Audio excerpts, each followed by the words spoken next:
My boss asked me to throw away expired food, and I decided to sneak it into my car. I did not realize that my coworker was in his car during his lunch break and must have seen me and told everyone that he saw me stealing.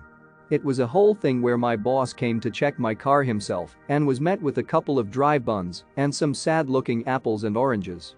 He said that it was fine and I wasn't in any trouble, but I should have asked first because it looked suspicious, that's all. Now you would think that it blew over, but now everyone at work knows and treats me differently. They treat me like I'm going to steal their phones or bags. I had nothing to eat at home, so it seemed like a good idea at first, but I thoroughly regret it.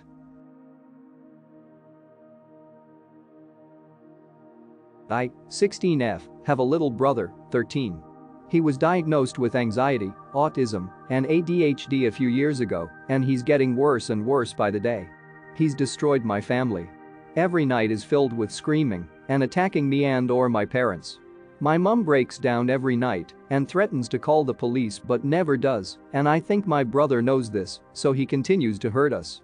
I'm almost in my last year of school and I don't even think I'll make it. The only quiet time I get is from 9 p.m. until whenever I fall asleep, because when he's awake he just picks fights with my parents and causes yelling.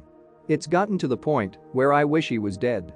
I've thought about what it'd be like to kill him, but he's not worth the consequences. I'm sorry to load that onto anyone, I just really want to be heard. I'm so fucking tired.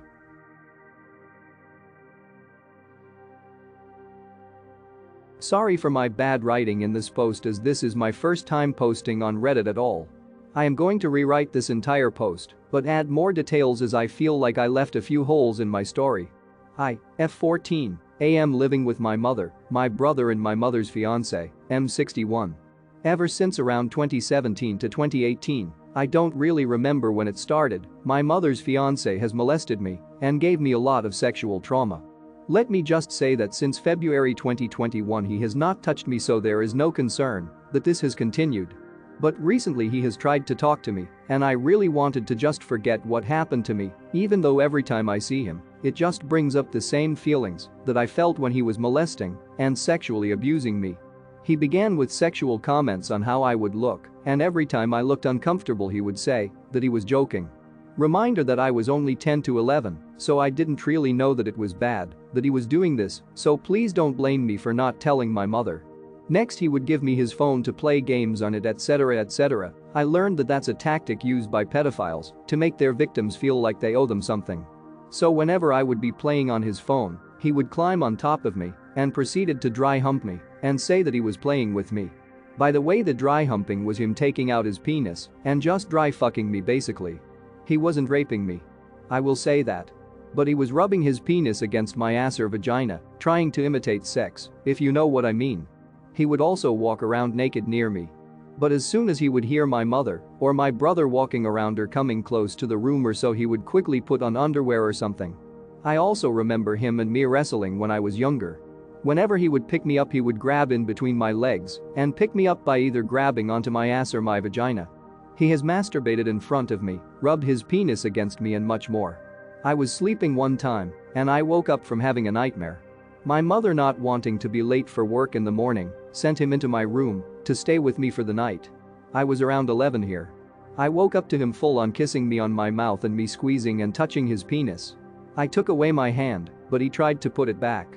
I turned my whole body the other way and he started grabbing my ass and trying to put my hand back again. I then pretended to wake up and I said that I needed to go to the bathroom. I then spent a whole 10 minutes crying in the bathroom, and I didn't do anything with my right hand for a week straight because I didn't feel clean. I remember telling him that he can go back to his room and I didn't need him in my room anymore and that I was fine. In the morning he came into the kitchen while I was eating breakfast and he told me that he really enjoyed last night and he hopes that we could do it again sometime. Sometimes I would have an early night and take a few naps before I would actually go to sleep. So my mother would send him up to check on me every hour just to make sure that I was okay. Me being half asleep and fully aware what was going on while he was thinking I was asleep, he would always make out with me while I was asleep. Those are just a few things that he has done. I have told my mother about this on February of last year and he hasn't done anything since.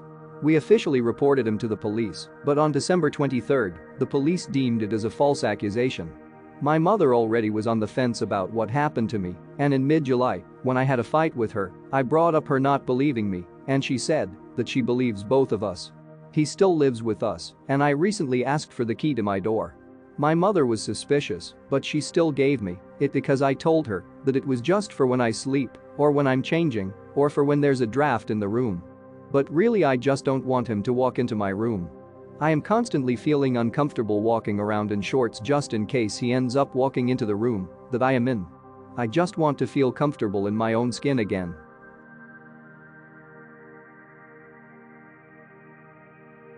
I used to join the bullying of this kid, Mike, from the 6th to 12th grade.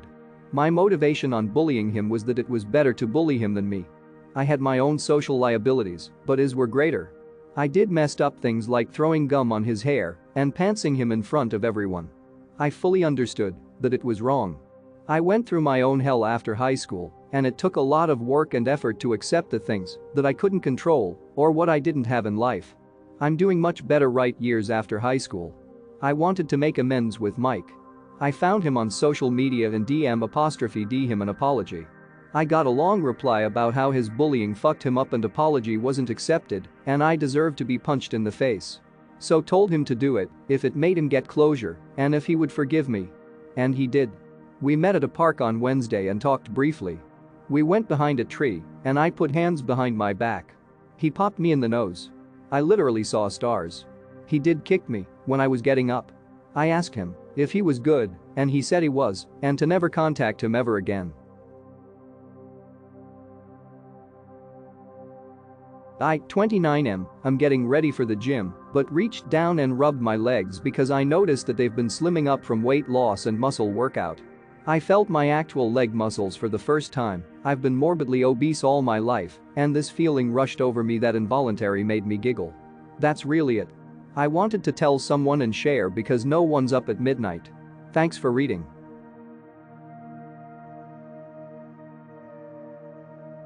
I don't know why or exactly how to describe it, but it feels like the farther away a woman is from conventional beauty, the more they turn me on.